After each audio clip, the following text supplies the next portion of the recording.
ইসকনের নাম নিয়ে হোক আর বিভিন্ন নামে আজ যেগুলো চালাচ্ছেন, যেখানে আছেন ওখানে থামবেন।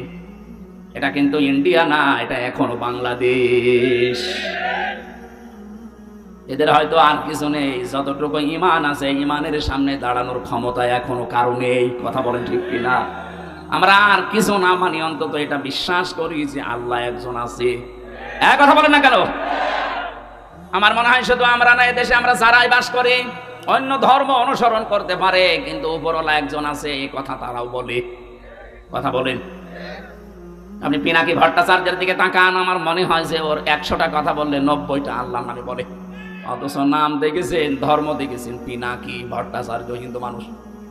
আপনি গয়েশ্বর বাবুর কাছে যান, 14টা কথা বললে আমার মনে হয় 10টায় আল্লাহর নামে বলে।